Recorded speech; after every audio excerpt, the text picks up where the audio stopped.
real estate. Flipping keys, no way. Eating good, I got a lot on my plate. But this is what I wanted, so I can't complain. The Minority Reports Podcast, where we keep it real. Estate and entrepreneurship education for the minority of 3% action takers. Here's your host, Billy the Kid, and co-host, Dan Delgado. We're back. What's up, man? What's up? Not bad, man. Just you look like a creeper right now, looking at me drinking your drink. You're like, can I buy you a drink? Throw me off. Throw me off a little bit there. Yeah. No, that's why I was nervous. We're actually at a bar today, so yeah. So there'll be a little bit of background noise today because they're setting up for the day. But oh yeah, so it'll be natural. So. But yeah, how's your week, man? How's everything going? It's been good, man. Like I filled you in on some big stuff going on for me, and I'm really pumped about it. I can't really say too much right now. Yeah. But yeah, man, I've got some like great things, big things in the works, and so I'm super pumped. Yeah. Can't wait till we can announce it. I'm sure there'll be a time once everything's at some point settled, and I feel like every time we're like, oh, we got something, and then we don't have shit for next time. Yeah, that is true. But that's the nice thing about this podcast. It's like we're literally growing along with everything. You always have to be learning. So I've been pretty busy too, man. Well, same thing. I started my book, like I told you. So that was pretty crazy because it was like Sunday night, basically 11 p.m. I was sitting on the couch, and then I had already did a draft over the weekend. I was in Seattle, so when I flew back in, I did a quick draft of it. Yeah. And basically, Sunday night I was chilling there. I started looking through like what I had written down on the airplane, and boom, man, I just took off from 11. I didn't sleep till 7 a.m. My wife woke up with the girls to go to school. But it was amazing. I think I'm onto something. This guy went from I want to write a book to hey, proofread half of the book is done already. It was good though, man.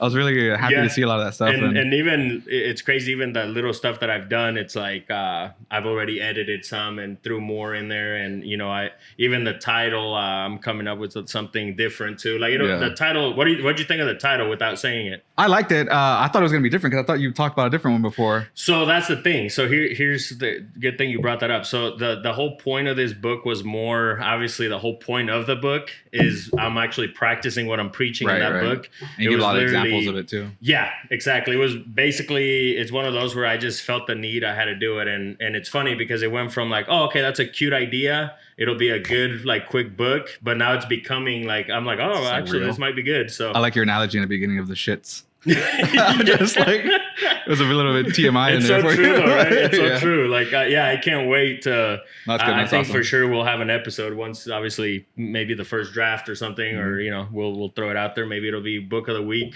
Right. For us, but what's book of the week? Book of the week is. I think I'm getting a parking ticket. Actually, I see this dude out here. I'm pretty sure. We're downtown right now, so that's. You better keep moving. Yeah, you kept moving. All right.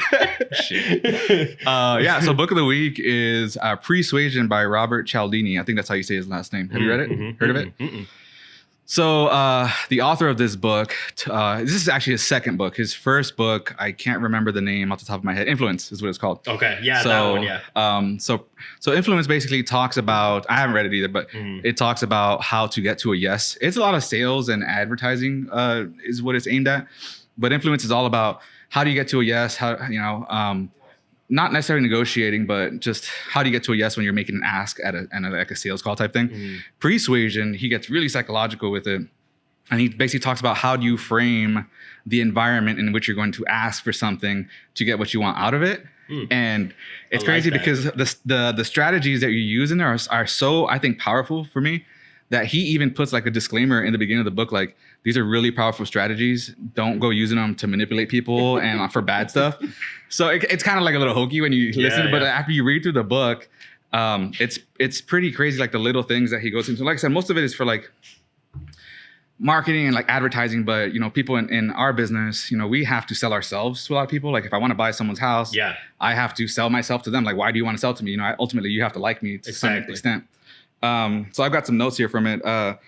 A lot of the stuff that he talks about in terms of the advertising side are like little things that you can use in that negotiation process or the sales process. Like one big thing he talks about is price anchoring.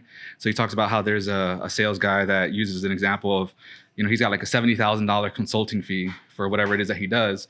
And so when he does his whole pitch, obviously, he doesn't talk about price in the beginning. But when he's about ready to bring that up, he's like, he'll say something like, oh, well, obviously I can't charge you $1 million for this. So now as me selling this to you, you think of, oh, $1 million, that's a lot of money. But so then when I tell you 70 grand, it's anchored at that million, super high. And so it's a very basic strategy, but it's really effective when you frame your ask ahead of time so that you get, the result that you want out of that. And then he talks about how, for example, a really good way of getting to that yes is how you can shift someone's attention. So he uses politicians as an example for this one. How, for example, you can have example. Yeah, you can have a politician who basically, let's say they're doing a project. Let's say they're doing like a downtown construction project, but it's going to have some sort of environmental effects or something like that. Then if they're at a press conference and someone's asking like, hey, what about the environmental effects that this new rail yard is going to have in this area? They never address that question itself. They're always like, well, what you should think about is the jobs that it's going to create, the economy, and all these other things that it will boost, that it will help. So rather than focusing on your actual question, you're just shifting everything to think about all the benefits that project will bring. And they talk about the biggest drivers in getting people's attention.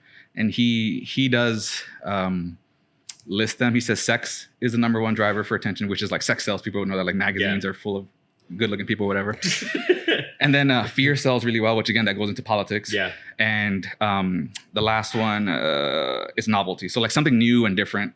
So basically he goes into a lot more detail on each one of these categories and how they can be used again to form an opinion. So like when you look at it like a perfume commercial, they'll use some like gorgeous model walking through the desert. Has nothing to do with that. It's just like now you've attached that. Exactly. So it's a lot of little strategies like that. I don't want to get too into it because I don't want to be long-winded. But so but it's a really branding. And so it's a really big.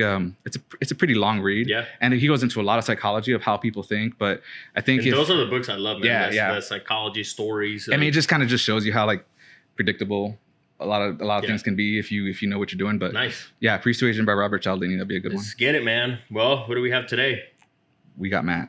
You didn't even give me the chance to all right, let's bring him in. Serial entrepreneur, but let's bring him in. Yeah, let's bring him in. I interrupted you twice. That was ugly. That scared me a little Matt, bit. If you never listened to our show, that's like his thing. He's the DJ horn. He's probably looking at me like, what the hell? We'll bring it in with that one. How you doing, man? Yeah, really good, man. Good. Thanks for having us here. This is amazing. Welcome to my office, guys. What do you think? Yeah. This is quite the office. Amazing. If you could real quick summarize where we're at for the people listening and watching. Yeah, we're at Tavern Square, Lincoln, Nebraska, right? Neighborhood bar in the Haymarket. Yeah. No, it's definitely beautiful. But before we get into detail with all your story, I always like to take it way back. If you don't mind sharing with us, where are you from? And if you are from Lincoln, and if you're not, how'd you end up here? Yeah, I'm an Army brat, man. Pops was in the Army for 20 years. And so he ran Officers Club. So funny that like now I own some bars, right? So it's kind of family business. But I was born in Belgium. Nice. My dad and mother met in Germany. Actually, there's a bunch of like my dad's on the wall, my mom's on the wall, right? Like I've never noticed that. Where they got married on the wall, like right? That. So all that stuff. So moved around a bunch as a youngster. But Pops got out of the Army after 20 years, finished lieutenant colonel. But we were in Albuquerque, New Mexico when I was a youngster, and Mom was from Sidney, Nebraska. So I graduated high school from Sidney, Nebraska. We moved back there after Pops got out of the Army. And then I came to UNL and did not know what I wanted to do. And so I went into business because I'm like, whatever, I've been running lemonade stands and selling golf balls to people. And, like I was kind of a hustler as a youngster. And stayed after school. Did you finish school then? So you did finish school? Finished school. Started as a finance major. Okay. Did a financial internship, the tie, the suit, the whole thing. And fucking hated it. I don't know. I was gonna ask Can we you. cuss on this? Oh, fuck yeah. Oh, no. Sorry, Fuck guys. yeah. So I fucking hated it. You said that with a passion. Can you go in detail why? Like, why do you say that with a passion? I think I know where you're heading with that, but yeah, if you could summarize a little bit of why. Man, it's tough to put on the suit every day. And the people that are in that game are also like kind of stuffy. And like I'm not, right? Like I want to come in and talk about what happened with the Lakers this weekend. Exactly. And and it's like Alice, who's 66, and she's like the person on the front desk, and it's like, hey, Alice, what do you think of the Lakers? And I just sit in my car and amp myself up to go into work, man. And I'm making, I didn't know, was it daylight savings this weekend? Oh, sorry, I'm an hour late. Like I'm doing those kinds of excuses, right? And man, you're never gonna be good at something you don't like doing. Yeah. Right. There's always some sort of intersection of like what you're good at and what you like doing. That's a great quote. Yeah, I was gonna say starting with a bang. Yeah, shit. And I fucking hated it. I was okay at it, right? Like the GPA was fine. Like I was okay at finance. Like I just fucking hated it. Yeah. So like if you're gonna hate it, you're never gonna be great at it, and probably it's not gonna last that long. Right? Yeah. So that happened pretty quickly. So, which is good because sadly, there's a lot of people that don't see that till later in their life. And maybe they do see it, they just want to be blinded to it. But okay, so the biggest question that I always have to ask at the beginning is, where did that seed come from, or when was it planted for you to actually become an entrepreneur? Like when did that hit you? Was it your parents, or how were you raised? Yeah, I mean, actually, it's probably like two questions, because it's like, how were you raised? So if it was different than how you came up. Well, I always think business is interesting, right? Like, I technically went to business school, but business is hard to teach. I think it's something you practice. And early on, right? That was amazing, right there. I'm negotiating with my dad for allowance, right? Like, I mean, this happened really early, right? Like we're 8, 9 years old. I'm like, all right, $4 a week. Like, well, I did mow the lawn last week, and if I want to mow the lawn and do the dishes, it's got to be $4.50, pops. Like, I mean, like, so it started early, right? Yeah. And so, that's funny that you say that, because what's sad about that is that there's so many people that nowadays don't even understand that in business. It's like, hey, can you do, especially I own a construction company, and it's like, hey, can you do X for me? And then all of a sudden it's like, oh, hey, can you add Y? And then it's like, oh, okay, well, here's the bill for both of those. And they're like, oh, well, why? Yeah. Did you like that? Yeah. Did you like when I did that? Why? Well, here's the other side. Because I did two things. I got a direct example today. So we had, I built an awning during COVID over the other room. We needed outdoor seating. Like, shit, it's 25 during normal time. And during COVID, it was 12 capacity, right? And so we built an awning, more expensive than I wanted it to be.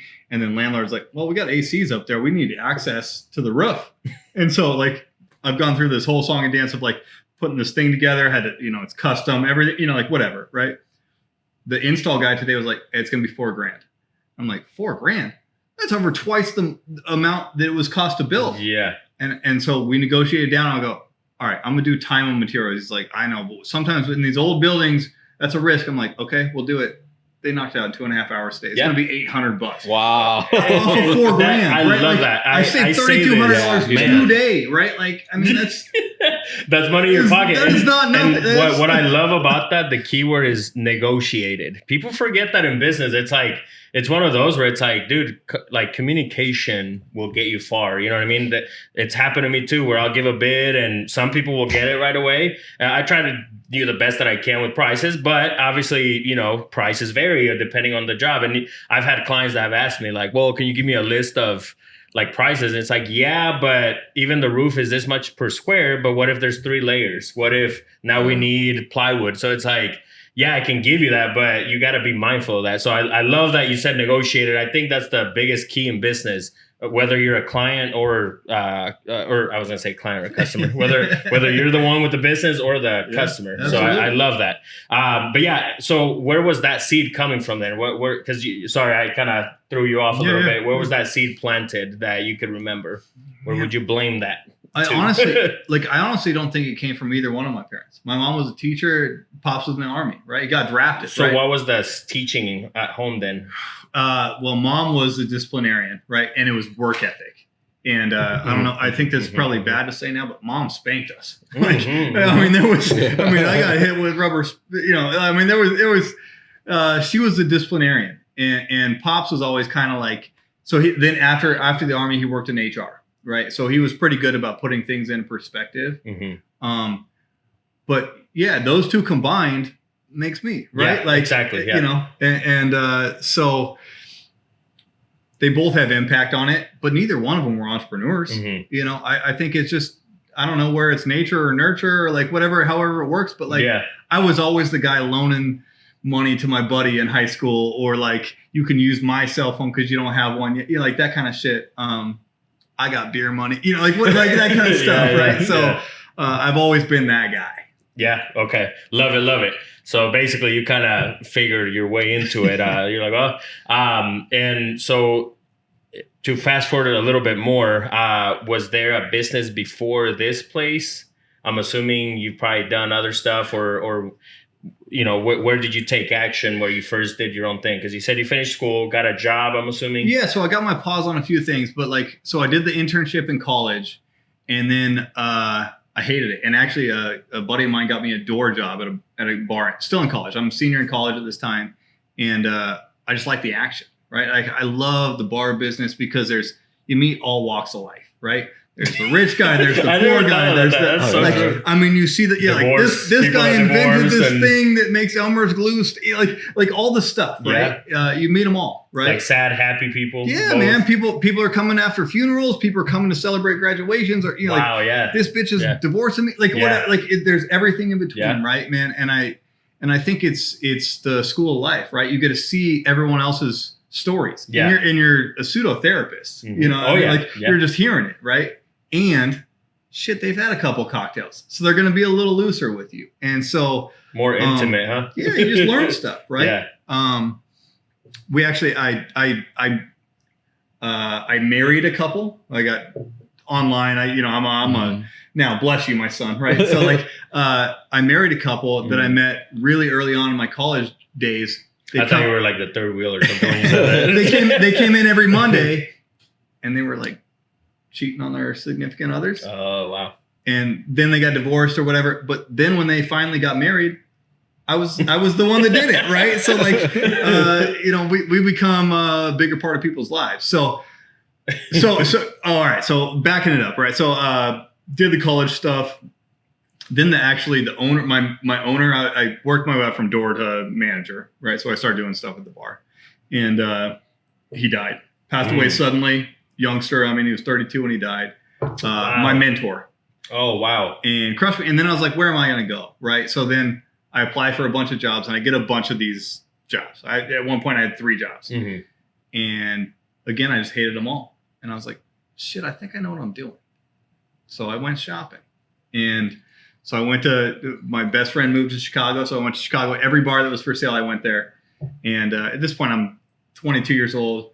I'm wearing an Inside Out gray t-shirt. These real estate guys come to like walk me through a bar, and they're like, what a fucking waste of time this shit is, right?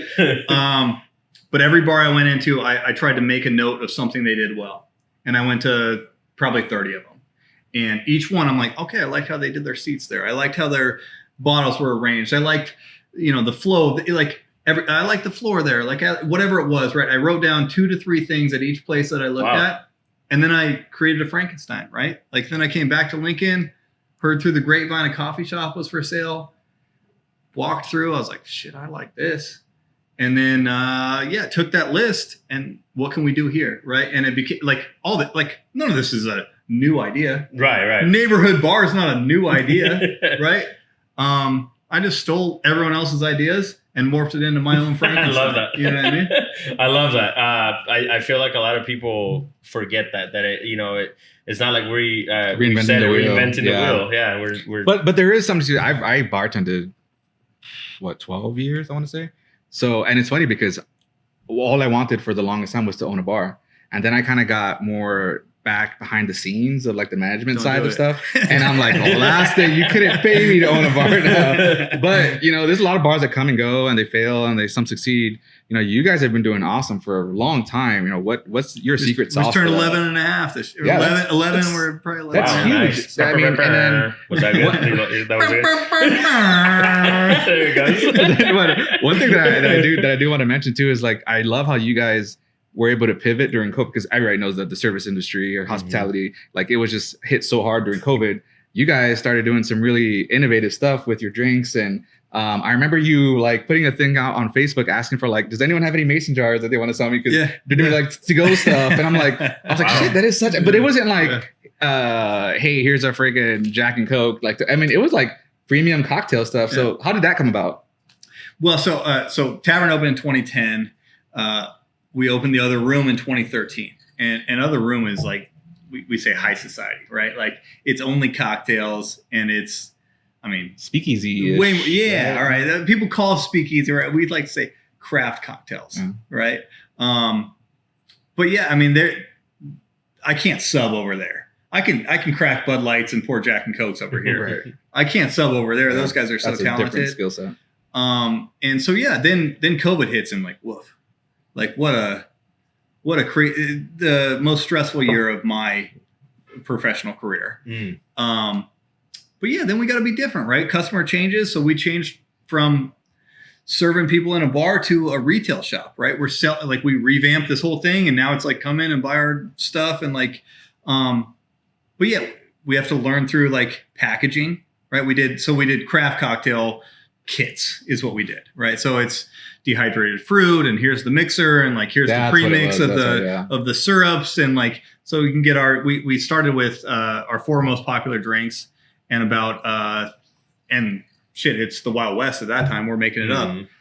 3 weeks in, we're like, oh, we're losing $1.50 every one of these we sell.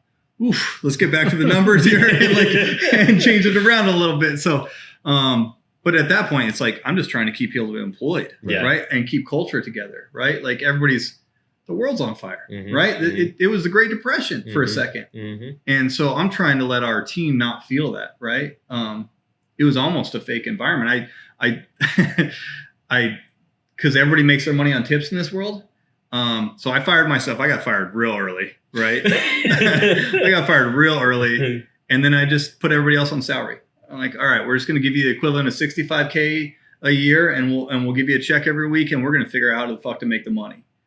And on the front end, we just fixed every wobbly bar stool and all that shit. And then after about 3 weeks, we're like, all right, we need some revenue. Yeah. And we had to figure out a way to do it, man. Like necessity is the mother of all invention, right? I think is the term. Like we had to figure it out, right? And so then we went through several iterations of that, right? We had to figure out packaging. We had to figure out where we're sourcing this stuff from. Like, and that was interesting and tough, and we've gone through several iterations, and now we got it down. But well, and I was gonna say, would you be okay saying that you came out stronger? Whew, that's interesting, right? Smarter. Okay. Definitely not financially stronger, right? Like buried financially. Woof. Brutal. And like also like, you know, we kept 95%, but there was a few that just didn't get with it. And shit, sorry if you're not with it. Like you got to go. It's definitely a team effort. Like at that point. But yeah, we're smarter. We're definitely smarter. And what I read the other day, something like starting from scratch isn't starting from scratch; it's starting with experience. Yep. Right after you get a loss, you got experience on it. Man, if we made it through this year, shit, we're bulletproof now, baby. Yeah, like we I mean, if we can get it through last year, we're gonna be all right. Yeah, no, I totally love that. Not to be a creeper, but I kind of overheard you talking to your employees and a little bit. What's the sauce there of keeping your employees happy? Because it sounds like you have a great relationship with them. Yeah, well, I got an awesome team, right? And most of my team has been here for a really long time, right? Like my manager, we're 11 years old. My manager's been here for 9, right? Mikey, who you just saw, he's been here for 8.5, right? Like, yeah, I mean, it's culture, man. Yeah. Culture is the whole fucking thing, right? And so, my job is to run in front and remove roadblocks. And the better I am in my job, the less problems we have. And because of that, sometimes like people don't get that, like, shit, it's all smooth. And it's like, yeah, it's smooth because I can look around corners, right? Like that's my job. Their job is just to come in and knock it out, right? And as long as everybody's doing their job, it's smooth, right? So it's culture, right? It's a little attaboys. Sometimes it's kicking the butt, and both work. But when to do it and who to do it to. I got a question for you. Just kind of just observing what you're saying. Well, for one, I commend you on your leadership skills, because for you to fire yourself first, that's huge to me. Like, that really shows that you're a huge leader. And I'm not here for all that, guys. It clearly shows. It clearly shows that your team seems loyal to you. So when do you read a lot of leadership books, or are you really big into leadership? Because I feel like a lot of the strategy, because that's or is that maybe your dad? I can literally barely read. So that was like the most serious face. I'm like, should I laugh? Or? You were like, should I laugh or should I? Okay, we got Floyd Mayweather here today. So that's funny. You were finally funny, dude. That was funny. Thanks. It takes a while. So I'm getting ready to have my first child. It's coming up. So my dad. Can we get a so my dad. Sorry, I should have done that before he told me. My dad's sending me all the stuff from my childhood right now, right? Just in boxes, right? It's coming to my door. And my CTBS test. Where are they at? So my mom passed when I was 15. Okay. But Pops is in Arizona, retired. Okay. And just playing golf and tennis and pickleball and nice. Yeah. And just talking me off ledges every couple of days, right? So, but he sent me a bunch of childhood stuff. You remember those CTBS tests? They were like standardized testing when you were growing up. Oh yeah. So he sent me one. I just looked at it. I was in the 18th percentile in spelling, and I was in 97 in math and 96 in science, right? So it's like, okay, all right, makes sense, right? So books, I listen to books. I don't have my headphones. I was gonna say that earlier when you made that joke. I'm like, there has to be like Audible, but go ahead. I'm always listening to stuff, right? But is that like a big theme in what you listen to? Because it seems like 100%. Yeah, because I can definitely see that you're taking these things and you're putting them in practice. I either listen to sports talk radio or business books. And you hold on, you said you like the Lakers? That's my team, man. Or you mentioned the Lakers. You just mentioned the Lakers, bro. You mentioned the Lakers. But I want my kid, unborn child, to buy the Lakers. Oh, well, I know that I can't. Because I'm doing the math, I'm like, I can't. I don't know. We're gonna get into more of your investments. Like, it's not just bars. No, I love that, bro. I have this will be your homework. I have a Kobe song on Spotify. I do some music. I do some hip hop. So if you could check that out and let me know what you think. I will. So last Tuesday Lakers, man. Oh my God. Last Tuesday was Mamba Day. Yeah. And I wore my blue Lakers jersey, 8, right? The old Minnesota Lakers. I was wearing the Froby, right? The Kobe had a fro. I was wearing that amazing. Last Tuesday. So that itself, like once you start looking into like the mentality, like it was a brand, right? Like he did great at branding it. Man, that dude's some serious shit right there. Dude's a monster, man. But so you do listen. If you could give us like a quick, what was one of the books? Like as soon as I ask you this question, what books come to mind that has helped you? Yeah, the first one that comes to mind is my hashtag Ask Gary V. Mm-hmm. I would imagine you guys have already talked about Gary Vaynerchuk. He's actually we haven't really talked about him. I know. So I love this. Yeah, it's awesome. So first, like we know of him. We definitely know of him. But he's a stud. He puts it all out. He's always there, man. So he's a monster. The Sport of Business is a Mark Cuban book. Oh, okay. He's awesome too. And so listening to like Mark Cuban talk about like his journey of he actually owned a bar in college. And didn't go so well for him, right? But like he's got a bunch of stuff, right? My dad, again, I mentioned he was an HR guy. So when we're going on family vacations and stuff, we listen to books on tape. It was cassette tape still back then. Yeah. But it was 7 Habits of Highly Effective That's People. a great book. Right? So, I can't believe we haven't even done that one yet, but it's coming. Yeah. Those are, I mean, it's always been listening for me because it's difficult for me to comprehend when I read. Mm-hmm. Everybody learns differently. I feel that, man. I feel that. See, it's the opposite because he's huge on audiobooks. And I try to, but I just can't grasp it. I have to read it. I'm huge, but I've also done my best to like read. You know what I mean? And what I do now is if I have, basically the rule is I have to have an audio and a physical book going at the same time. Yeah. So even if it's funny because I'll finish the audio like in a week, and then 2 months later I'm still on the same way. And everybody's got to be them, right? You got to be authentic to yourself, self-awareness. How do I learn? Mm-hmm. And sometimes you learn by doing, sometimes you learn by listening, sometimes you learn by reading, sometimes it goes, but you got to be you, right? Mm-hmm. Like however you learn is the way to learn, right? It's school system's kind of fucked.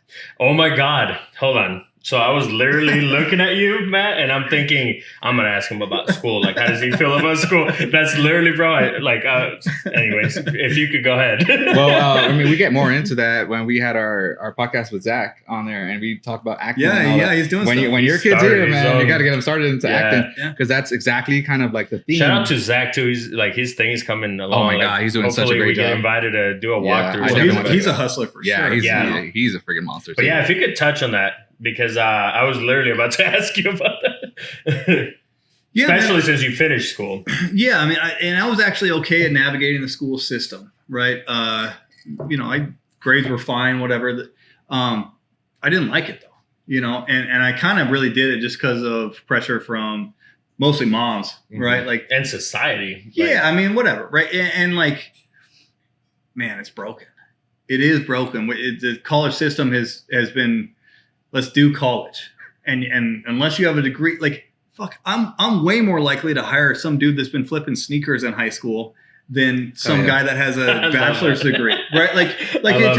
And there's so many more bosses that are coming out now that are me, right? My age, and think of the world my way, right? Mm-hmm. So, it's not the fucking 65-year-olds that are making the hires now. It's me doing the interviews, right? It's 35, 38-year-old, that's what they're doing, right? Mm-hmm. And these guys just want to see, are you a hustler? Are you a grinder? What do you know? What do you know? What are you grinding on? That's the stuff that's important, right? And so you kind of get shamed a little bit when you get the bad grades and again, I cheated on most of my spelling tests, right? We used to have those desks that had the one side, and I'd put the spelling list there and because I can't, I still get made. I spelled towel wrong the other day, right? Thank God that they solved this problem for me with spell check and Google, right? So, oh my God, man, that's the biggest joke we've used. I think it was Zach that actually brought it up. That has been something that stuck to me, having your phone. You said Google, but to me, it's always what are you gonna do? Have a calculator in your pocket? And I'm just actually, I have a whole computer. Yep. But no, I love that. So you said Gary V was one of your definitely important authors that you have listened to. Do you have a certain book from him that you would recommend, or that what you learned? What was one of the biggest things you learned from him, whether it's a book or just following him? Well, Gary, if you hear this, I know you got a new one coming out here. Mm-hmm. I know it's a month away or something. But his last one, Ask Gary V, was really nice. Okay, yeah. I've listened to them all. Yeah, yeah. Listened to all the books. Yeah. Doesn't Gary do coaching, one-on-one stuff? He does all kinds of stuff, man. Yeah, but I know all his bullshit, right? Same thing here, man. We got very few principles. We just repeat them over and over again and say them different ways, right? So, I know Gary's spiel. Yeah. How cool would it be to have him as a coach, though? Well, okay, so my girl, we said Garth Brooks at Memorial. Oh yeah, yeah. And I was like, fuck, I would never go to that shit. And my girl's like, who would you go to Memorial Stadium for right now? What sporting event or whatever? And I was like, all right, I'm thinking Jay-Z or, and then I was like, I think I would only go for Gary. Wow. Or Crawford fight. I would go to the Crawford. Oh, man, if Crawford fights at Memorial, I'll go there. I got a Crawford song too. I'm gonna make you a song, man. Make him a mix. That'd be cute. Crawford, man, he's oh my God. Hey, we need to get him on, dude. We should. That should be a goal. But So we have so far, we know you own a couple of successful bars here, and before off camera, we were talking a little bit about what else you're into. Can you go and give us a little bit more kind of information on all your other ventures that you got going on? Well, I like small business, man. Like it's a massive passion of mine, and my girl works in a bigger business. Small business, I like being able to control, right? Or at least influence what happens. I got into real estate. I know we were talking off camera about this. I got into real estate when I was like 23. I bought a foreclosed fourplex. First real estate deal? That was the first deal. Well, damn. It was foreclosed, right? And it was $100,000 to buy. But you had to buy it as an owner occupant. Was that here in Lincoln? Yeah, it was in Lincoln. And so I lived in one unit and rented the other 3 out. House hack. There you go. Was that consciously? Like, Yeah. It just made sense to me, right? Okay. Like I like the math on it, right? Because again, like we talked about earlier, I'm a math guy. I'm not a reader, right? And I just like the data behind that kind of stuff. Would you agree with me that as long as you know how to add and subtract, you're good in this? You don't life? need calculus. You don't. I've never used this business world is real easy. Multiply, divide, add, subtract. If you can do those 4 things, man, like and like extrapolate and pattern recognize, like shit's easy. Yeah, we don't need variance and we don't need to go all the way there. Now it's nice to be able to understand that shit. Yeah. But basic business is super easy mathematically. Mm-hmm. And so for this, like, it was like, all right, it's $100,000. I can put 10K down because I got 10K and borrow the rest and then live in one and rent the other 3 out, bump rents. And now I'm making $1,000 cash flow, actually living in there too. plus $1,000, and they're paying down a loan, right? Like, I started dating this girl. She's paying an apartment $1,100 a month. Yeah. And I'm like, let's say we make the same amount of money this year. There's $24,000 difference here. Like, yeah, that's a big difference. And extrapolate that out over a long period of time. Like, it's easy. Yeah.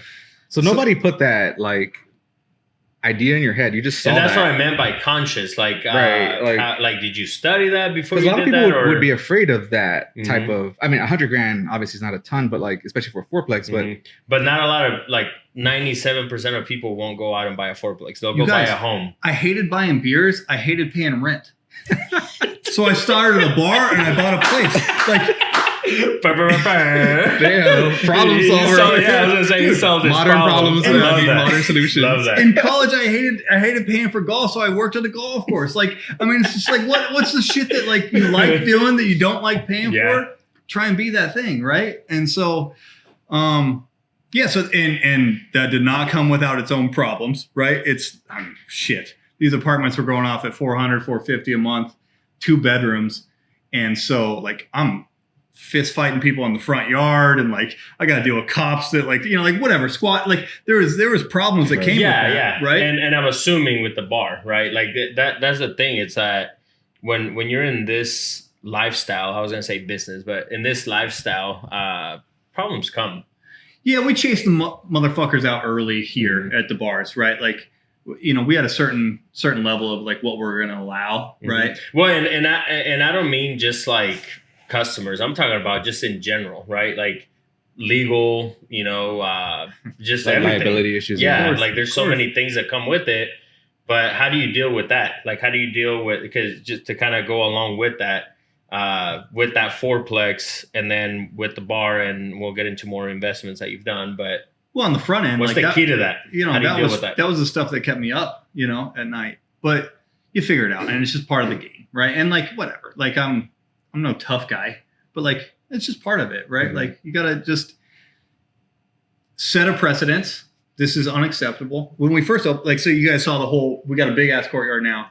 When we first opened, there was it was segregated off, kind of with a rope, mm-hmm. and we'd be like, "Don't go outside the rope," and people would go outside the rope, and then I'd have to kick them out, and come on. But we just did it on the front end, this is unacceptable every time, and then once you kick out the knuckleheads quit coming, and you get the good people. Mm-hmm. The rental was different though, right? Like, cause it's just, you know, at low rent, like I'm going to be begging game. And like, you know, like it's, I don't have the money and I'm like, bro, I see your boy driving around 2 of these Tonka trucks. Like you don't have $450 this month. Like that thing costs $450. But yeah, I mean, you just work through it, right? It's all, everybody wants to skip levels. And oh my God. And like it just comes, you got to go through these processes, man, you know, like, and it has to be painful, right? One of my favorite quotes is lessons not learned in blood are easily forgotten, right? So like, you got to go through some painful stuff, and it either financially painful or a huge headache or whatever it is. Like, you got to go through this bullshit so you can go to the next level, right? That's a lot of what last year was for us. I think it was part of the levels, you know? Is that how you kind of like talked yourself through that type of struggle? Like we're going to come out better type thing. Yeah. I wish that would be really nice of me to stand and say like, that's that. No, man, you're just going through the problems in the middle of it. Right. Like you don't see that it's a lesson in the middle. Looking back, you can see it as a lesson. Right. Cause you've gone through it and you're a little smarter and whatever, but like when you're in the middle of it, it's just like, fuck, this is a problem. How do we solve it? That's what I was gonna, like my book, like it's literally touching on that. You know what I mean? Like this isn't about you, Billy. We were talking but it's No, I crazy. get it, You yeah. literally just hit this spot of me. It hit this spot that it's so true that it's very hard to go through that, right? Like while you're going through it, but then once you go through it and you look back, it's like, I'll do it again. Like, so where did you go? Before I can do it again? Yeah, right. Where'd you go from? So from that fourplex, did you kind of take more of an interest in real estate? All right, so it actually went tavern, it went fourplex. Then I met my girl, and then other rooms started opening at the same time. Other room opens. Girl moved in with me at the fourplex and was like, we're watching Sunday night HBO. And there's a domestic dispute on the other side of the wall, right? And so, so I gotta go. You know, like it's like fucking. You know, it's 10:30 on a Sunday. I'm like, God damn it! All right, so I gotta go next door and knock on the door and be like, hey, quit throwing plates against the wall. Like, is your girl okay? Like, do I need to call police? Right? That kind of like. And that's funny that you say that because it's like obvious things like stop throwing plates at the wall. Like you don't do that. Like are we gonna have to fight? Like I don't even know. Like I'm like we're amping up. Like it's like man, we're just relaxing. This is my one day off a week, right? And so she's like, I'm not fucking living here, right? So then we purchased a single family home together, and did some remodel stuff in there. Turn that into a rental, move to a different house, right? Kind of like playing that shell game of you do a little bit and then move and do a little bit and then move. And actually sold the fourplex somewhere in the middle of that shit. And then now we're starting to like, you know, multifamilies, the math works again. I really like it. So now we own a sixplex together and, you know, kind of like doing that. And like, do you use a management company? Do you manage it yourself? Like that kind of stuff. You mow the lawn, who's doing snow removal, that kind of, those kinds of things. And you got to reach a certain scale before a management company really makes sense. Right. But time is the variable, right? And so I did that for a while of just like me doing it. It snowed. I'm like, God damn it. Because now I got to scoop out the bar. I got to scoop out the single family. I got to scoop out the sixplex. I got, you know, like, and it was a busy day already. Right. Yeah. So like I had normal work shit to do. So, we're actually using a management company now and, you know, I'm not super thrilled yet, but we'll see how actually it goes. Yeah, if you could touch on that, like what's the pros and cons of both worlds, using a management company and not? Yeah, man, it's cash, right? Like really it's money. Management companies cost money and you got to reach a certain level. Probably like my number I think is 20 units, 20 doors. That probably makes sense to use a management company. And a lot of management companies don't like single family homes. They want to do, you know, a bigger, like sixplex, 12plex, whatever, like that kind of shit. And they, you know, they just take a rip. Right. And so like peace of mind, they got to handle the AC goes out or the fridge is, you know, like whatever, they got to handle that, which is nice to not have to deal with that, especially as you get busier. But on the front end, like, bro, I'll mow the lawn. I got no problem with it. Like, I actually like scooping stuff. Like, it's kind of fun for me now to do manual labor because that gets my wheels turning. It's just, I'm just doing something that's mundane and my mind's working, right? And I'll stop and like take notes and be like, oh, this has to happen with the manager meeting, or like whatever it is, right? Like you get your so you're grounded, your presence is there, so you see what's going on. You can also interact with your tenants too, right? Like you can see who's living there, and like, I like that. Like that. That's smart. Like that kind of stuff. Like, and I'm assuming you probably don't tell them you're the owner. You're probably kind of like, oh, I'm just shoveling snow. Yeah, I'm just some dude in a hoodie, right? Like I don't want them to know me. So, I mean, the downside is like, you make less cash when you do a management company. It does free up time, right? And as you get busier and you got more shit going on, which I'm starting to have more going on, right? Worry about. Well, shit, if my hour is worth this much, should I pay the dude $20 an hour to scoop the snow? Yeah, probably, right? My sister's 4.5 years older than me, way fucking smarter on every platform. She's not as big of a gambler as I am, and we did not get along as children. She's a hippie.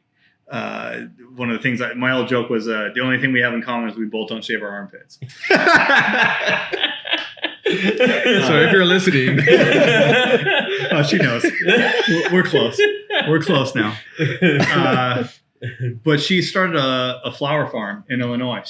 Oh, nice. So it took me 4.5 years to graduate with business administration, general business from Lincoln. Took her 3 years from a private school with 2 degrees. So like, so she's clearly smarter. But so then she went on and started a flower farm, and that's in Illinois. And so I own a little piece of that. We bought a farm 2 years ago, and so I've been out there a couple times, and man, it's hard work out there. But cannabis became legal in Illinois last January 1. And I was gonna say, like, what kind of flower are we talking about here? Well, all kind. I mean, really, I'm thinking lilies and that's 95% of it, right? It's really bouquets, right? Because it's CSAs and it's she's delivering to the mayor and like that kind of shit.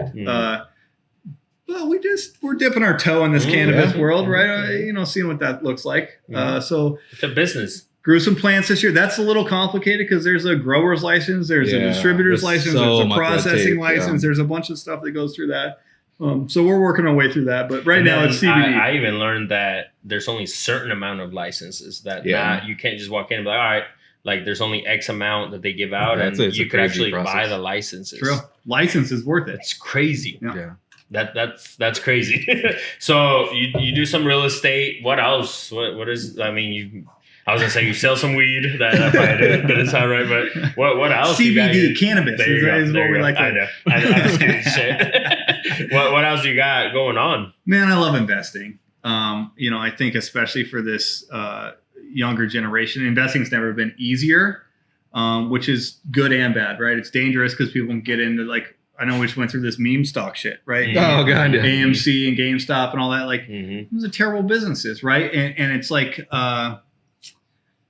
it's the greater fool theory kind of thing of like, all right, we're going to pump this thing up and see if the next guy thinks it's worth more. Yeah. I think that's kind of silly, right? I investing wise, I've always kind of been like, I want to invest in shit that I understand and use, right? So I'm big in Google and Amazon and Facebook and like, Netflix and like the stuff that it's popping right now. Basically. Right? Like, and I use those things, right? I use Google. I used Google 15 times today, right? Netflix. I'm going to go home and watch Netflix.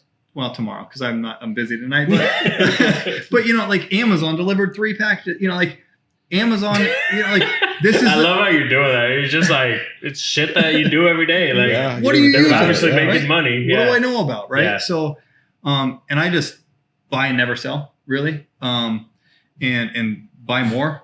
A lot of times, Facebook, shit, I've been on Facebook all day today, right? Instagram, like, of course we're going to use those things. So, I invest in things I know and use, and then crypto is a different world, right? Like, I have done my fair share of crypto investing. One of my best friends in the world is a college buddy of mine, professional gambler, and then he's now created like a whole umbrella underneath him, right? So 3 or 4 of our close core buddies are part of this gambling umbrella. Nice. And in what was it, 2011, he he sat me down in a room. He's like, bro, this Bitcoin thing, you got to buy it, like, whatever. So he bought $10,000 worth of it when it was like $12. Oh my God. Right. So life-changing stuff, right? Like today it's 48 grand and he bought it at $11. Right? Yeah. So life-changing things. And so we have a once a month phone call about finances and that's amazing. I love that. And whatever. Right. Can you touch on how important that is with friends, like people that are you around? Like, yeah, I mean, it's nice that like when somebody's not trying to sell you something, I'm sure we get the phone calls from somebody that's like, hey, can we sit down at lunch? And you sit down and you have lunch and they're like, hey, I have an insurance thing. And you're like, God damn it, this is what that was? Yeah. Like, this is what we're doing? Yeah. It's so different when it's one of your close friends that's like, hey, man, let's just talk about shit. Let's get this money. Yeah, right? Like, when they're on your side and they don't have an angle, right? And so, and ideally, I make him smarter and he makes me smarter, right? Again, different levels, right? And you can learn stuff from people at different levels. So, yeah, man, I get educated a lot, and then I start clicking around and thinking about stuff. Again, lessons not learned in blood. So, like, you put some money in, and you're like, okay, that's going good. Or it went shitty, right? There's the other side of it, too. Still, you're learning, I didn't have that 2K to lose or whatever it was. Like, that's when it really is a lesson taught, right? So now we've got into, like, now we're loaning our crypto out to, like... you mentioned that earlier before we started. How does that work? Like, how do you loan crypto? Yeah. Well, so there's trying to borrow money? Is that I'm trying to get into that. Well, so today I was trying to transfer money from a bank account that I have to a different bank account that I have. And it took, I'm on phone call number 4 and email number 3 today. I fucking hate banks. And I also transferred money to my sister today in 30 seconds, right? And so like understanding DeFi, decentralized finance, is really important, right? So this is the future, right? Sure. And so as crypto can move easily in a market, right? So I use Blockify, I use Nexo. Those are 2 apps that you can use. If you have crypto, a lot of people buy it from Coinbase, and then you can transfer it into either one of these, and then you get percentage on just holding it.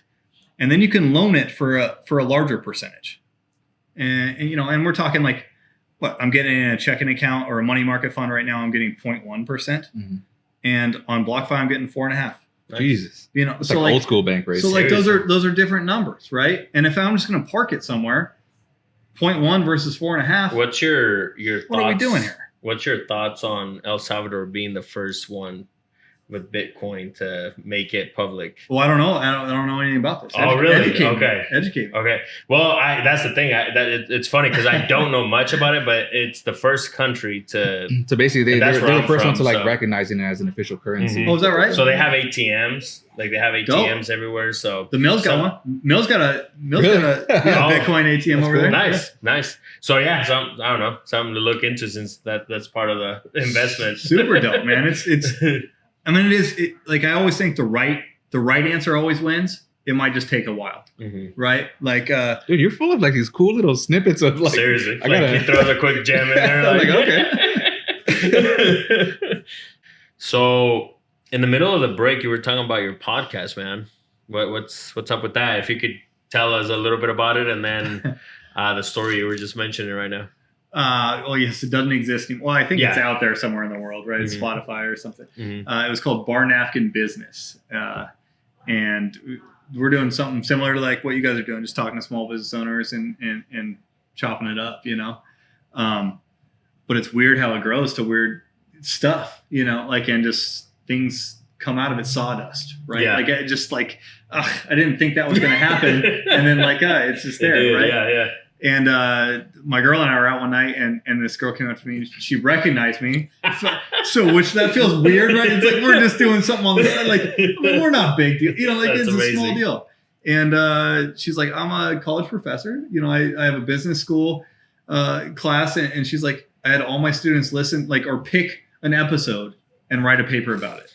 And it just, like, that to me was just like mind blowing because, right, I'm just kind of putting my thoughts out in the world, right? It's similar to probably what you guys are doing, right? Yeah. I want to meet with people. Yeah. I want to put my thoughts out, right? And that was just like a holy smokes, right? Like, this is a UNL class, right? It's like, whoa, I barely graduated. I missed my last final, right? Like I had to beg the teacher to, like. But does that not show you though, like where we're going in terms of a society for college education, where it doesn't have to be out of a textbook? Like your thoughts are just as valuable as what someone could, an author of a textbook. I mean, you have a professor like listening to your thoughts. You saw last year, right? Like these with COVID, right? Like all these like Harvard class, like you can take economics from a Harvard professor. Like all this stuff, like these mocks, these massively open, what are they called? Massively open something. Mocks, MOOC. I don't know what that stands for. But yeah, I mean, like if you're the best professor, maybe you get 100K or 86K or whatever from the university. But if you're awesome and you can videotape it, and then students can buy a subscription to it, I can get the Harvard class or the Stanford class what a big deal, right? And so, not to mention just YouTube. You mentioned Gary Vee. I mean, just listening to him is a whole university. Dude, Google. Like we've mentioned it several times already on this. Like any question you have, always the funny joke whenever I speak to people is like, all right, well, I got a website for you guys to look at. And they're like, oh, okay. I'm like, all right, everybody get your pen and paper out. And they're like, all right. everybody, like I see everybody, like for the first time they all clock in. They're like, okay, I'm ready. I'm like, G-O. And they're like, okay. I'm like, O. G-L-E. And they're like, got Love me. it. Yeah. But it's like, that's the fucking ice machine broke. Google.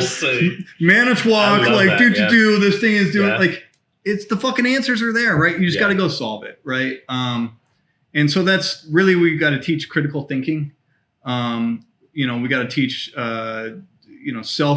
self-motivation. But ultimately the answers are all there. Like we're about to have a kid, right? And she's a little stressed. Sorry, Jess. But it's like normal. Yeah. Somehow our parents raised us and now we have YouTube videos and Google. How the fuck are we going to fail? Right? Like we have all the answers, right? We're doing the test with the answer key on. What do we, so. It's so true. I love that. It's funny that joke that you made earlier. I used to be one of those too, where whether I was helping the next person or I was looking at over the paper to see, and it was stuff that didn't really matter if you think about it. Like, well, your point about Google is so true too, because at my day job, I'm an IT manager. And 95% of my job is just Googling your question. And then I figure it out through there. I'm sure she's not. But it's just real though, right? But honestly, like I would tell her the same thing. I'm like, it doesn't matter how I come to that conclusion as long as I'm fixing what the problem is. Who cares? Personally, if I employed people like that, I don't care how you get to the solution. Just find a solution. Solve it. I don't care. Yeah. So I would hope that's how most people's attitudes are, but some people aren't. Well, but that's the sad thing too, though. There's multiple people that won't even do that. Yeah. They won't even go to Google. What if I spelled it wrong? Fuck them then. Yeah. I mean, like more for me, right? Yeah. Like, cool. Yeah. Can you elaborate a little more on that? I love that. It's so true though. That's how I feel. Man, if you want to be lazy, you want to be, because it's not even just like, it's not intelligence. It's just laziness, man. Mm-hmm. You want to be fucking lazy? You're going to get what you deserve, bro. Comfortable. Yeah.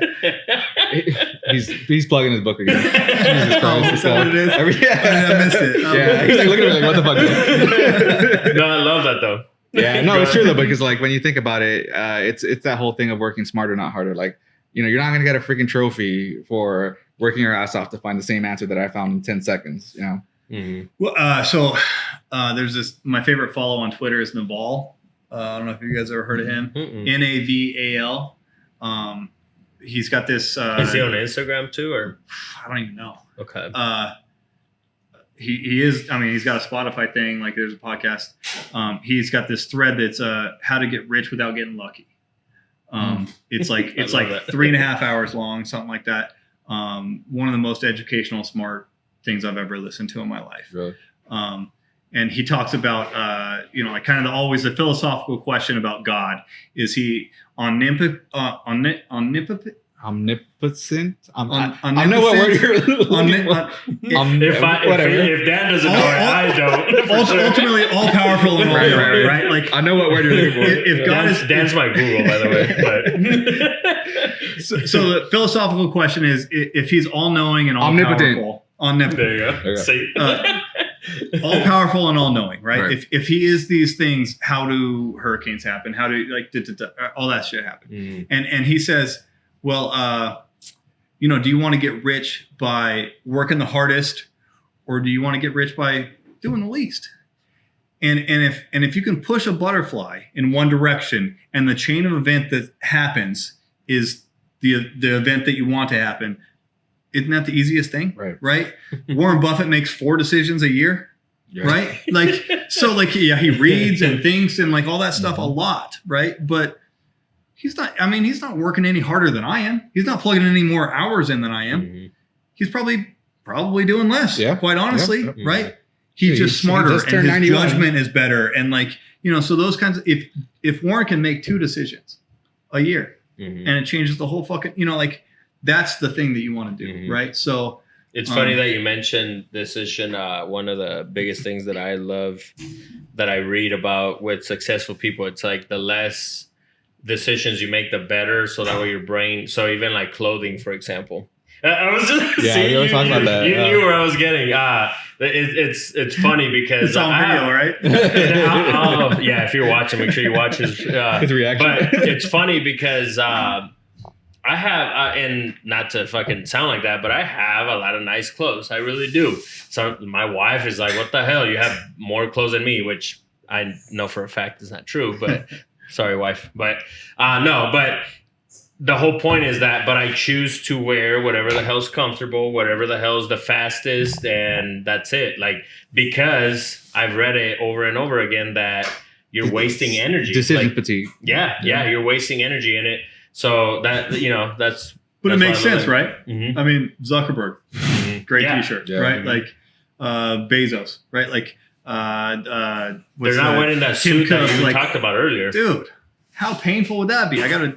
Pinstripes or gray or blue or like fucking. Yeah. I'm gray. I'm any phase of this T-shirt. It's either green, gray, or brown. Like like it's I got 6 of each one. So love that. Because like I said, I truly live off of that too. Where it's like I don't give a fuck. Like I've had like buddies in the past that have told me like, oh, there's a little hole right there. I'm like, okay. Like, I don't give a fuck. The clothes doesn't make your shirt's ruined. Yeah. But as much as I hate to wrap it up, Matt, I know you got your stuff going on here. Yeah, they'll be opening soon. We got to finish this up. Yeah, I know. That's what I'm saying. But we always ask the same questions at the end of the show to leave our listeners with some wisdom. I didn't do that shit already? I know you're like, well, damn, this whole hour I didn't give you shit. I led with all my stuff, man. I gave you my lifelong learning. But the first question I have for you is, if right now the camera is your old self and you're looking at the camera right now, and that's your child, maybe a kid or teen, whatever, however long back you want to go back, what would you tell that child? What's something that you've learned that you would tell that child? Yeah, I think my pops did a good job of this, but I think perspective is really important, right? That it's not that big of a deal, right? It's part of the journey, right? Like, and that's really kind of, last year really put it all in perspective too, but it's part of the journey, right? Like no moment is the biggest thing, especially when you got time, right? When you're a youngster, you got time. So it's part of the learnings. Nice. I love that. Because you definitely, when you're young, you want to rush things. And you want success right now. Everybody wants it all the time right now. I love that. That was. And if you get it right away, you're actually fucking going to be a shitball. Yeah. Like, I mean, like. Oh my God. No, it's so true. I always say and this is something that I haven't really said, but even like my network, or my net worth that I'm at right now, it was a dream, right? And it's one of those where it's like, it's not now looking back, it's like, it's not even that anymore. You get there and then you're like, it's like the person that I became, right? A better husband. I became a better husband, I was gonna say wife, that was weird. A better father, right? A better son. all that is what means more, and it's so true. So love that. The next question that I have for you: if there was a 3-step formula to success, what are the 3 steps? 3 steps. Ooh. He said all these years, and it came down to this. I mean, step 1 is starting the process, right? I think that debating and wondering and planning doesn't do shit for you. So step 1, start it, right? So do it. Yeah. Step 2, analyze results, right? How to go, right? And be real with yourself. Look in the mirror and fucking know, like, you suck at this. Like, I wish I was good at basketball, man. I'm not. I'm not going to make the NBA, right? The league ain't calling anytime soon for me, right? So analyze, right?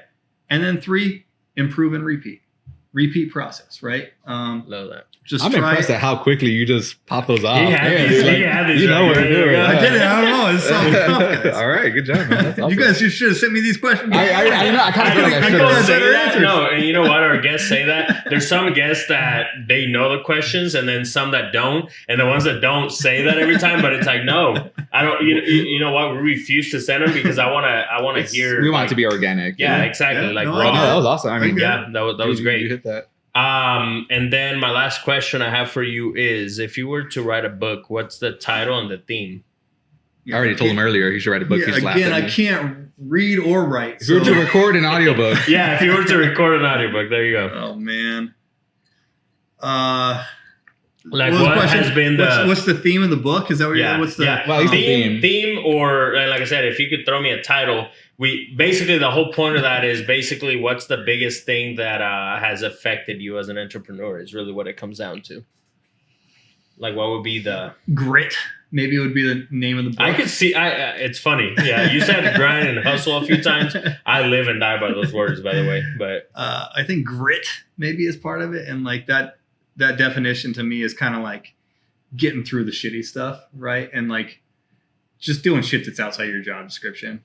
You know, like that's what the real job is. Honestly, is like a little bit extra, right? Today, fuck, we got this bago thing going on. Like I was moving chairs and like, bro, I'm own this place for 11 years, right? Like I got money in the bank. Like I'm moving chairs around and carrying shit up the stairs, and like like so it's doing the extra, right, man? Like I think, man,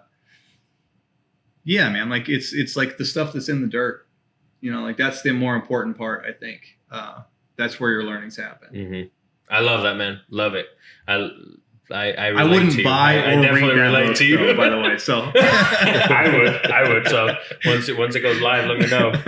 Mine's still on live. Yeah, so I threw that in there again. I got like what's the book name? Are you gonna share it? I don't know. Let me wait because. So it's funny because I do have the title, but even today it hit me that I'm changing one word out of the title. So. I'm trying to name a kid. I know what it is. Yeah, I will send it to you. How about that? I'll send you the idea and everything. Just because I think we're gonna do an episode about it. Literally, your story, like this whole time, I know there's a lot of similarities. Yes, it's like it's weird. That was weird. Like, did you? Good timing. Did you read my book before? Did you send it to him before? No, man. Like, it's funny because I met with someone earlier this week and had coffee with the lady that we were gonna have on the podcast, and we were talking about how crazy the universe works. And I don't know if you have any kind of mentality like that. Oh, yeah. Because I'm not like a spiritual person. You have to, Matt. You have to, right? I do. I mean, I'm a firm believer in the law of attraction. Like, we're here for a reason right now. And things that are happening Let me, real quick. So this dude right here forgot the SD cards today. And he's like, well, I get forget, 2 of them. I've misplaced them. All right, whatever, Dan. No, but you know what's crazy, though? He said to get 2 of those, right? So I ran to the store. I'm like, well, you set it up. Well, I go... They had 2 of them left. And if that's not a sign, then I don't know what the hell it is. And maybe I just overthink stuff, but I'm a big believer in that. You know what I mean? So I just did a best man speech about 2 months ago and talked about kind of the positivity they put out in the world or whatever. I don't know. The karma is necessarily what it is. It doesn't always come back to you. But, man, there's a ripple effect to what you put out to this world, man. And if you can do some good in the world, interacting with the person that you met at Walgreens buying those chips, right? Like if her day's a little better, she's nicer to the next person. And then the next person's a little nicer to the next person. She recognized me, actually. That's what's funny. From what? From she used to I from used the to be podcast. her, She's like, I follow you guys on YouTube. No, she liked my music and she used to work with me. That's cool. So she's like, "Are you Billy the Kid?" I was like, "Yeah." And then she had her mask on, so I felt bad. But once like she didn't take it off, but I was like, "What's your name again?" She's like, and then she looked at me and I'm like, "Oh yes, I remember you." I was like, "How's everything?" She's like, "Good." I was like, "All right." Anyways, go ahead. I mean, it's a ripple effect, right? Yeah. Into the world, right? So her day's a little nicer, right? And she's gonna be nicer to the next person that checks out, and the next person, same shit goes the other way, right? Next person that comes up is an asshole to her. Yeah. She's in a little shittier mood the next time she interacts with the next person. Not to get political, but I'll fucking say it. I went to Seattle the last 2-3 days. I will say I miss Nebraska. Like I'm happy where I'm at. But what I saw there was a mixture of everything that's going on. And like I said, I won't get into detail. I don't want this to be political. But every single thing that you hear about is there, right? Like you see signs, you see everything. And one thing I got out of that was just be nice. You know what I mean? Like just be a fucking decent person, man. That's all we just need. Be nice. Yeah. Be a decent person. Even though I had opinions, I'll throw this out there. There was a protest going on about the momentarium about rent is now due. And they gave me a paper. I'm like, just pay your rent. I've had to pay my bills. Like, but I was nice about it by not saying bunch of landlords sitting up here. No, that's what I'm saying. Like, I'm torn about that, man. Paper, and I'm looking at them like, I'm like, dude, like honestly, like that whole situation. But I was nice, and that's what it comes down to. Because I could have easily been like, okay, let me, you know what I mean? But be nice. That's all it takes. Other than that, everything else, like I said, it was weird, right? Seeing all that. But it came down to, you know what? Just mind your business. It'd be nice. Yeah. I mean, I think we got to force positivity right now, man. I think, with COVID going on and all this, like the world's boiling. Man, I cannot get out of the comment section. I love the comments. Dude, I try not to. I read every one of them. I read every single one. You're an asshole. Well, no, but that's what he's saying. Like, read them and evaluate. Go ahead, because you're speaking some game. We got to push it, man. We got to push positivity in this world, and sometimes it takes energy, right? Like you don't feel like it or whatever. It's gonna be all right. Yeah, like it's gonna be all right, everybody. So like we made it this far. Yeah, we'll be all right. At the end, Matt, it's like we're in this great nation, so it's like I don't care how divided it may seem at times. Every time somebody doesn't push the button, good one. Like every day since humans were cavemen, right? Every day since then, like goods won, right? So we're 1 billion and one, or zero or whatever. Like it's gonna be all right. So, and if it's not, who gives a fuck? You want to die being an asshole? Like, so like, we got to push it. Be nice. We got to. Yeah. That's the title of my book. Be nice. Yeah. Right. Is that what it is? No. So with everything you got going on, with our listeners out there, is there anything that any of our listeners can bring to you that is of value to you right now with any of your endeavors going on? Like, I tell you what, Matt Taylor on Facebook and Instagram. Actually, on Instagram, I'm M Taylor Photo Boy. Okay, I like that. But why? Why are you Photo Boy? Well, because Matt Taylor's a really common name, and so I got to get clever with shit. I like that. Well, you got my attention. Now I'm gonna follow you. So those are nice questions. Like, how can people find out more about you? Yeah, we're big on this. Well, I say big. Like we're using Instagram more with our podcast. But no, man, I'm always interested in having combos about small business. So if I can help you in any way, honestly, like. And you mentioned earlier how like this podcast is like this is better than having coffee and So what would you say to any listeners out there that maybe want to be like, hey, dude, can we go out for a coffee? You said that's not really like something that you're like, or you know what? I hate when people say, let me pick your brain. Yeah, I'm most likely going to tell you to get fucked. Right? Because I'm gonna be real busy. But if you follow me long enough, you're gonna figure out what matters to me, right? And if you can solve that problem for me, I mean, transactional meetings are amazing for me, right? I've had 2 of them this week already, right? Yeah, he's had a couple too. I have. You know, or we should we say we? I got a dude that's selling hype here. Like we had an hour and a half long meeting right now. I love that. So like I love that. That's so dude, what it comes down to. Just networking and helping each other out. Everyone, just like what's next. Yeah, it makes me smarter. Can I invest in it? Like, is it something I can be helpful with? Like, can you help solve one of my problems? Yeah. Man, it's great for me to owe you a favor, right? Sure. If you can ever get to that world, I try not ever let that happen. But right, yeah. I love doing favors.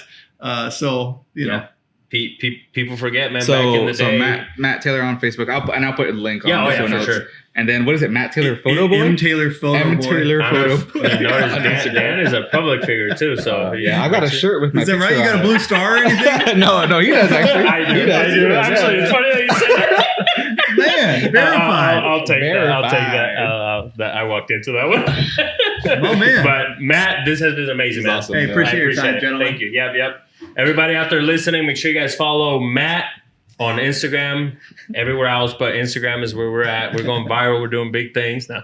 But make sure you guys subscribe to our YouTube channel, Instagram, the Minority Report Podcast, and then make sure you guys subscribe to our YouTube channel, which is the Minority Report Podcast. Let's get it, baby. Vamonos. My hand to please don't segregate. Dressed in a suit, I can't relate. Minority Report, can't ignore being rich from poor and your credit score. My hand to please don't segregate. Dressed in a suit, I can't relate. Minority Report, can't ignore being rich from poor and your credit score.